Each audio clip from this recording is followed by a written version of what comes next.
Passamos a apresentar Direito e Literatura, do Fato à Ficção, projeto promovido e desenvolvido pelo Instituto de Hermenêutica Jurídica, que conta com o patrocínio do Programa de Pós-Graduação em Direito da Unicinos e do Programa de Pós-Graduação em Letras da Uniriter, além do apoio de várias instituições, todas comprometidas nesse estudo transdisciplinar das possíveis e inexoráveis relações entre o direito e a literatura. Hoje o programa abordará o conto O Alienista, de Machado de Assis. No programa de hoje, contamos com a presença do professor Álvaro Oxley da Rocha, doutor em Direito e professor do pós-graduação em Direito da Unicinos, e da professora Maria do Carmo Campos, doutora em Letras e professora da pós-graduação do curso de Letras da URGS e da Uniriter. Feitas estas apresentações breves, eu gostaria, professora, de, além de dar as boas-vindas aos convidados, pedir que um breve abstract, enfim, abstract já é breve, enfim, do que trata o Alienista de Machado de Assis? É um conto, um livro, enfim? Enfim, é um conto, porque excede um pouco a categoria de conto, né? E isso é um dos aspectos da sua originalidade, entre outros. E acho que grande parte dos telespectadores e leitores sabe que o Alienista, pelo próprio título, trata de uma questão fundamental, que é a questão, vamos dizer, da doença mental, da loucura, que é um tema muito caro a Machado de Assis. E nesse conto, nessa narrativa particularmente, nós temos uma história de um médico, de um cientista, entre aspas, né, que retorna dos seus estudos na Europa, entre Coimbra e Pádua, e se estabelece de volta na sua pequena vila de Itaguaí, onde ele começa a desenvolver seus projetos difíceis de adjetivar, se não formos diretamente para o enredo do conto, né, com toda essa personalidade complexa e, por que não dizer, patológica, do Dr. Simão Bacamarte, começa o exercício de todas aqueles projetos, a formação da Casa de Orates, da Casa Verde, e com todas as consequências dali advindas, que trazem muitas implicações no sentido da literatura, da ciência, das religiões, da constituição da sociedade e possivelmente do direito. Em linhas gerais, para não entrar nos detalhamentos, é isso. Muito bem. Professor Álvaro, uma das preocupações do direito, né, e da democracia tem sido com as instituições totais. E essa é uma questão que apavora os juristas, apavora os amantes da democracia. E como é que, fazendo, né, nesse casamento, me parece uma boa obra para fazer essa imbricação entre direito e literatura, né? Como é que no Alienista essa questão aparece, o poder, enfim, como é que aparece isso? Dá para ver que ela está, como se diz, entremeada, né, em toda a discussão.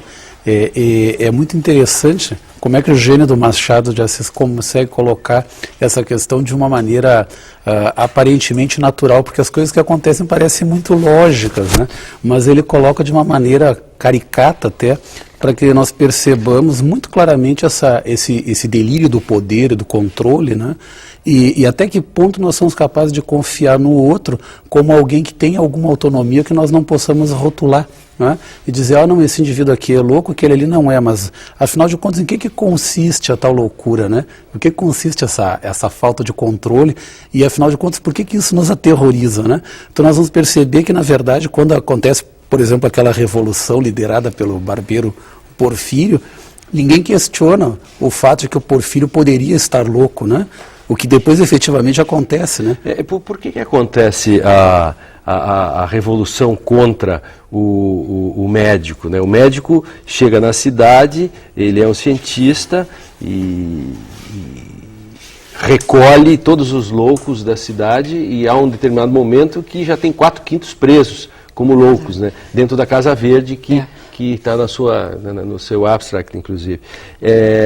Por que dá essa revolta, então? Depois voltamos, Álvaro, só para esclarecer melhor o nosso... Sim, a revolta vamos dizer assim, a reação, digamos que quase que natural, né, senão, de uma comunidade que se vê atormentada e desapoderada das suas formas constitutivas de vida social, na medida que os indivíduos vão sendo um a um levados e internados na Casa de Orates, na Casa Verde.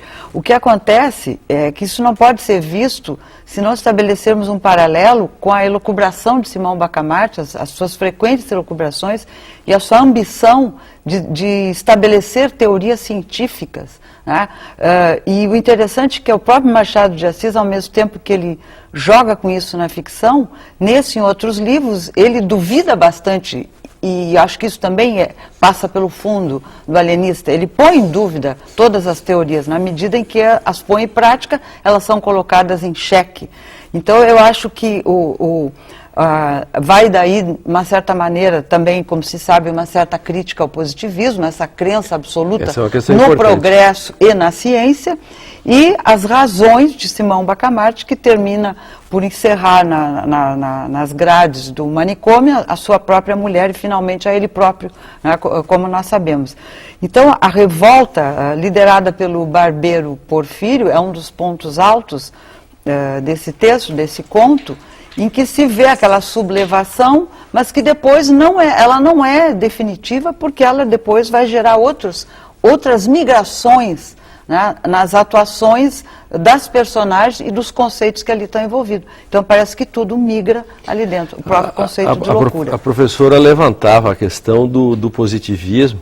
Sim. E a questão isso aparece fortemente, né, no livro. Na ideia da racionalidade que está tentando colocar ali, né? E o que eu achei muito interessante, que não parece muito destacado na história que o Machado coloca, mas por isso mesmo, porque é subliminar a briga que tem entre os dois poderes mais importantes na época, que era a igreja, né, e esse positivismo novo que está entrando aí. Então, como entra essa noção, o Simão Bacamarte vem como representante dessa racionalidade, da nova religião da ciência, né? Então é óbvio, o Padre Lopes o odeia, né? E ele odeia o Padre Lopes. Então eles vivem trocando. Mas o Padre Lopes também gosta de ficar do lado do poder durante não é bobo, né? Quer dizer, ele está sempre de bem com a Câmara, né? E tudo tranquilo. Então, mas ele não tem como se acertar com o outro, porque antes o papel dele como político, enfim, como representante de uma instituição estabelecida, é tranquilo. Mas quando aparece o Simão Bacamarte, todos se entusiasmam, todos concordam, até a crítica que ele coloca ali, muito interessante, como financiar a Casa Verde, né? A Câmara já tinha tributado tudo. Então, vamos tributar então os penachos dos cavalos dos enterros, né? Para poder financiar a Casa Verde. E parece que isso aí enriquece o Simão Bacamarte, né? Você começa a ter muita força, né? Mas ele começa a mostrar também que, ao mesmo tempo, o Simão Bacamarte vai se perdendo na sua própria proposta, porque lá pelas tantas, ele, como está preso às teorias científicas, não é o caso do padre, né? Porque ali está tudo bem estabelecido, está tudo muito claro. Mas, como entra a ciência, e portanto a razão, ele está preso ao método, né? Então, num determinado momento, o método condena 4/5 da população. Quando ele percebe o erro, aí o método condena o outro quinto, que não tinha ido. Né? Aí ocorre todo o inverso, exatamente. E quando fracassa esse segundo, a única coisa... Bem, só um pouquinho. Então, todos os métodos que eu usei estavam errados. Então, o único que sobra aponta para mim. Então, na verdade, vamos dizer, ao mesmo tempo em que se representa e se discute essa simplificação do raciocínio para questões muito complexas, como a saúde mental, por exemplo, e as disposições sociais e jurídicas, ao mesmo tempo, Machado infiltra outros elementos, né? Em vários momentos é invocada também uma sabedoria árabe, que entra pelo Alcorão, que entra pela figura de Alá, que vai determinar exatamente a loucura como um bem, porque aquilo seria um modo de que o cidadão, o ser, ficasse livre do pecado. Então ela seria benéfica, né? Porque no momento que ele perde a razão, ele está livre de qualquer culpa ou responsabilidade sobre o delito cometido. Então não é tão só com o positivismo, mas tem outros elementos que se infiltram ali.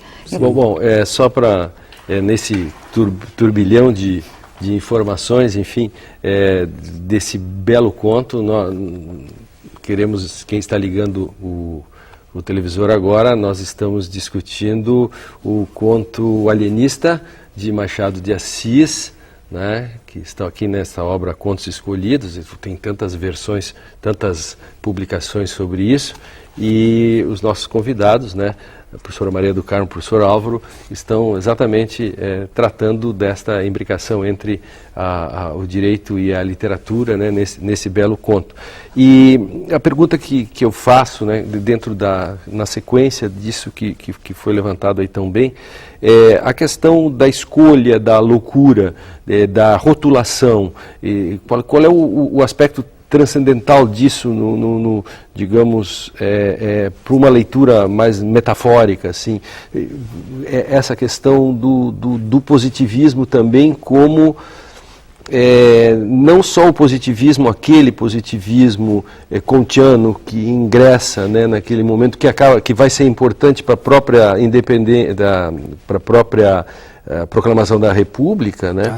Mas também o positivismo jurídico, né? No sentido do convencionalismo, este é e esse não é, né? Nesse sentido da rotulação também. Justo, né? Exatamente. É bem interessante quando a Câmara discute, né, a questão da lei, como autorizar ou não autorizar a Casa Verde, num primeiro momento, eles colocam que eles reconhecem, né? Nós não somos competentes para legislar sobre questões científicas, nós não somos competentes para legislar sobre o objeto dessa discussão científica, que é a loucura, né?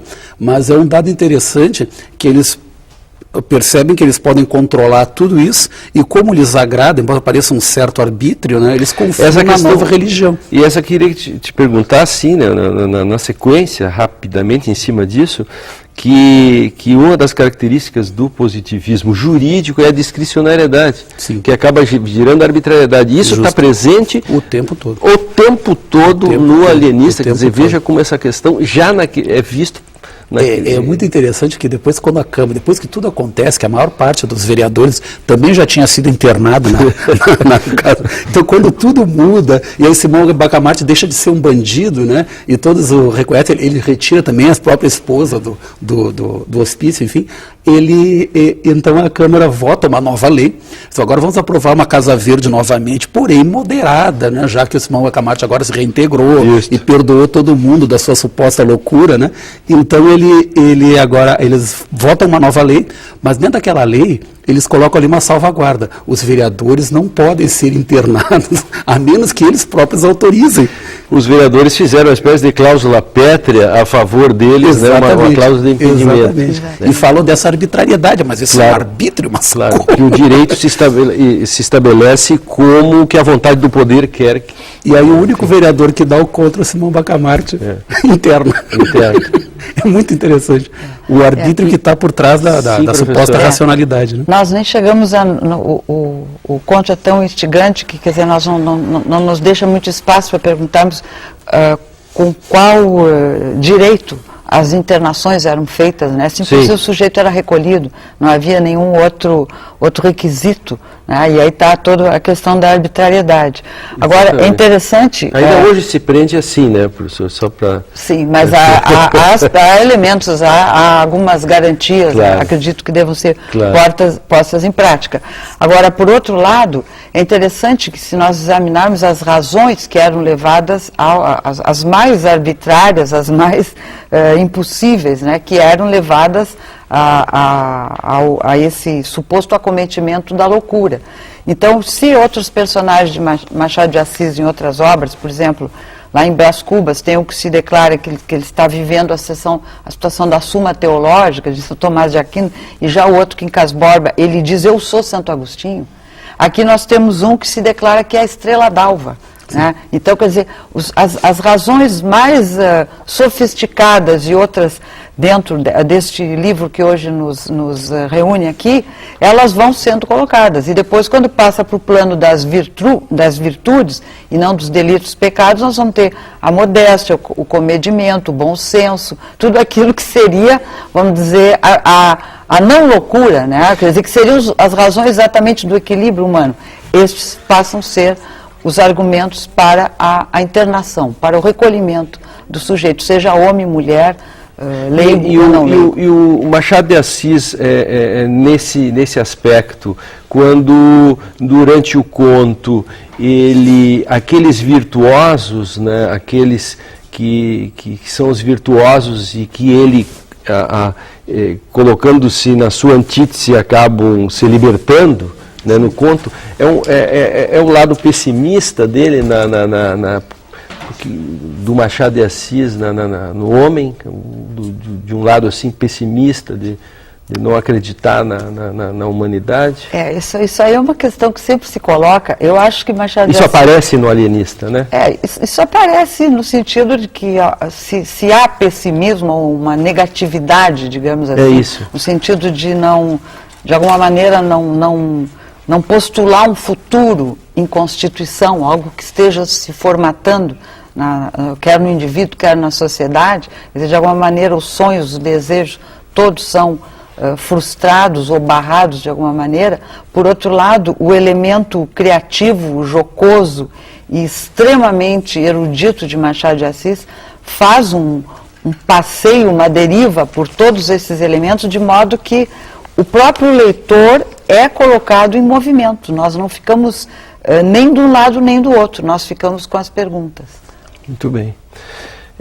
Professor Álvaro, a questão da contemporaneidade, digamos assim, esse discurso, né, sobre as instituições totais, que nós falávamos bem no início, e a relação com a democracia, qual é o que se pode dizer no plano de uma universalização desse conto, o porquê escolher exatamente a loucura e porquê, o que representaria, o que isso pode representar, digamos, nesse plano? Eu tenho a impressão, ou pelo menos eu tive a impressão, foi a primeira vez que eu li esse conto, eu confesso que não me passou muita coisa, porque era muito novo, né? Então eu revendo esse conto agora, e me chamou a atenção para a riqueza dele, né?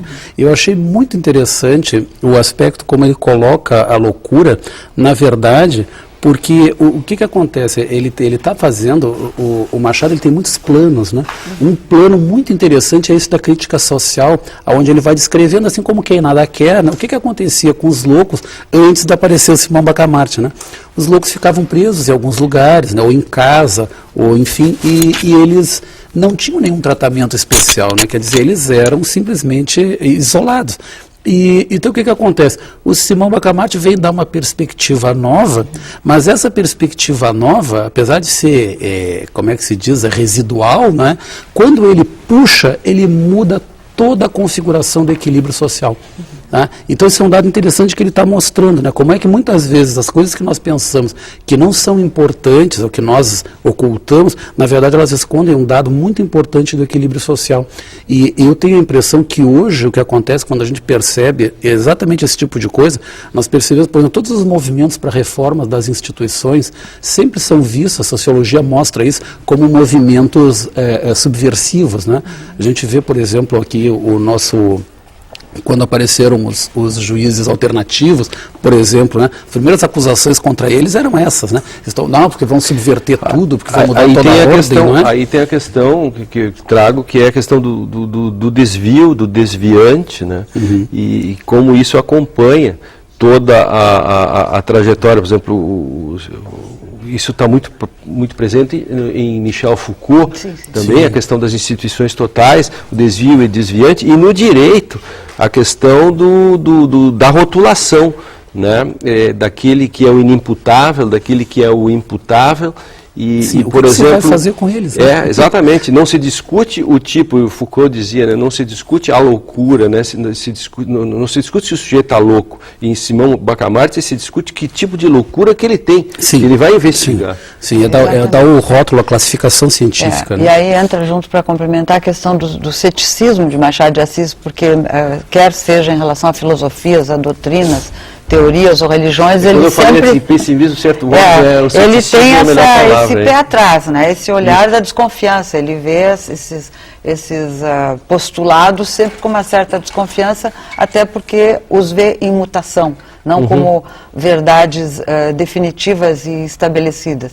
Mas, de qualquer maneira, eu acho que resta para o leitor do Alienista uma visão de muitas coisas, mas entre elas da loucura como um território mutante e sempre em movimento, e não absolutamente delimitado, né, dentro de determinados patamares. Outra coisa interessante, que eu acho que é da natureza mesmo da ficção machadiana, é que todos os reinícios da narrativa, eles vêm através de uma outra voz que não está ali, que são os supostos cronistas, narradores, aos quais seria atribuída a verdade. Então ele cria vários polos de verdade que ficam como uma constelação em movimento.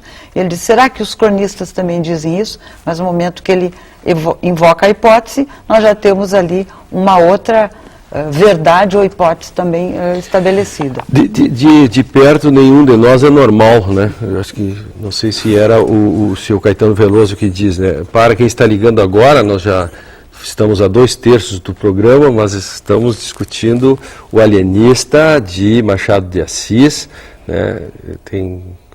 Isso pode ser encontrado em várias publicações no Brasil, e estamos com nossos convidados exatamente debatendo esse conto, que é mais do que um conto, né? Professor Álvaro, o ceticismo de Machado e o ceticismo de um discurso crítico sobre as possibilidades do próprio direito numa sociedade como a nossa, né? Eu achei muito interessante, ao longo do conto todo, justamente esse papel do direito, né, da estrutura jurídica. Isso que é muito interessante, porque muitos juristas da escola tradicional tendem a pensar que o direito tem esse poder sobre a realidade, né? Você faz uma lei nova, né? Como eu digo para os meus alunos, sim, o que nós precisamos são mais e melhores leis, né? Como se já houvessem poucas leis no Brasil. Então, é um dado terrível. E o que é interessante é que o direito e a lei são secundários. Né? Quero dizer, eles não estão no ponto central. Discute-se toda uma crise que atravessa aquela sociedade e outras crises, e uma revolta seguida de outra revolta, e depois se faz... A troca de poder que se dá todo o tempo. E o direito, então, acoberta tudo. O direito acomoda tudo, né? O que era anormal passa a ser normal, quer dizer, normalizar, né? No direito a gente usa normatizar, né? Quer dizer, o que nós consideramos normal se torna a norma, não é? Então, se você, como se diz, né, toca de acordo com a partitura, né? Se você dança conforme a música, você não será criticado, você não será considerado louco, né? Agora, o dado é interessante esse, é que nós não estamos falando, e aí que está a confusão de muitos, nós não estamos falando da ordem jurídica, porque a ordem jurídica é posterior. Ela é defendida depois, ela se torna o bastião, vamos dizer assim, dos conservadores. Mas o que acontece antes, na verdade, quer dizer, toda a sociedade decide tudo. E depois se faz a lei, aquilo passa a ser o normal, né? Sim. E se repete, e não se pode mais questionar isso. O medo, né, da perda do controle é terrível. Tem uma possibilidade que às vezes ocorre de interpretação de outras obras de Machado, que seria como se fosse um ditame que diria in medium virtus. Quer dizer, muito sorrateiramente ele insere esse princípio, que é um princípio, vamos dizer, conservador. Extremamente conservador. E nós temos outras, um detalhe eu acho interessante no Alienista, que me ocorre agora, é uma cena que a dona Evarista, depois de ter ido ao Rio de Janeiro, onde ela realmente se transforma, porque ela vê outras coisas, ela vê o Rio de Janeiro, ela vai numa comitiva e volta outra mulher, e é quando ela vai escolher entre dois colares, né, para uma ocasião, ali é impressionante. Quando ela está arrumando o vestido também com a mucama, o que acontece? Lá fora tem uma cena de revolta, né? Revolta da comunidade. Todos estão pedindo a cabeça do marido dela. Então, o leitor está ao mesmo tempo como se fosse num filme. Hoje nós temos recurso das imagens visuais, ele tem ao mesmo tempo a cena pública que brada contra o alienista e lá dentro da casa a mulher dele que quer arrumar a barra do vestido e acertar seu colar. Para ir à festa, o público e o privado em conjunção, como se vê no Brasil. Luís XVIII, né, que dizem, né, que anotou no seu diário, antes do dia seguinte foi, a Revolução entrou palácio adentro, ele escreveu, nada importante ocorreu hoje, nada digno de nota. Não vamos esquecer, né, nós estamos chegando ao final, né, o tempo é o tempo da modernidade, né, o tempo que vai, e depois de tudo que acontece, 4/5 da população na Casa Verde, no manicômio, né? Aí o alienista acaba invertendo e bota os outros, e depois, no final, ele mesmo se dá a conclusão que todos os métodos estavam errados, que o único que devia estar na instituição total, na Casa Verde, é ele mesmo. E com isso, que nós temos? É interessante. Os espaços, os minutos, o interessante para cada um, para a gente. O interessante é que o Machado de Assis, eu tive essa impressão, né, que o Machado de Assis, ele é, ao mesmo tempo que ele é conservador, porque em toda a obra dele nós percebemos sempre aquele discurso do cristianismo, né, embora ele tenha esse ceticismo, né, mas aquilo volta, né, e ele fala dessas questões, e eu percebo que isso ele também está mostrando como é que a nova religião não se sustenta, não é? Embora ele trate todo o cristianismo, enfim, tudo com ceticismo, ele mostra que ela não se sustenta e, ao mesmo tempo, ele mostra a fé dos homens de ciência na própria ciência, quer dizer, ele se encerra 17 anos na Casa Verde, né, tratando cientificamente do seu próprio caso. É muito interessante, mas ao mesmo tempo eu diria que o Machado de Assis não é nem nunca foi conservador. Ele mostra um princípio de conservação dentro da sociedade, que tem isso, então é também em outros livros que ele desenvolve, Quincas Borba, a teoria do humanitismo. E eu acho que ele próprio, quer dizer, ele mantém essa situação da virtude no meio, mas ao mesmo tempo ele está mostrando todas essas complexidades, a loucura, a dúvida, e ele antecipa questões fundamentais do século XX, da psicanálise, o niilismo, a perda dessa função do absoluto, da crença na totalidade. O Machado de Assis já antecipa isso aí. Então, acho que em termos de Brasil é bastante... E é no século XX que nós vamos fazer a grande ruptura com essa questão do fundamento, né, dos fundamentos em concurso, né, mas isso já está presente, parece que as possibilidades abissais que estão ali mesmo. O tempo, infelizmente, se vai. Eu quero agradecer ao professor Álvaro, à professora Maria do Carmo, por terem aceito o nosso convite para discutir o Alienista de Machado de Assis. Eu agradeço a presença dos nossos debatedores e convido os telespectadores para, na próxima semana, estarem conosco para o debate do Fausto de Goethe, este grande livro, né, esses 2 grandes volumes, por sinal. Esse projeto é desenvolvido pelo Instituto Hermenêutica Jurídica, patrocinado pelo Programa de Pós-Graduação em Direito da Unicinos e Pós-Graduação em Letras da Uniriter, e você encontra mais informações no site www.ihj.org.br, e você também pode entrar em contato através do e-mail ihj@ihj.org.br. Até lá.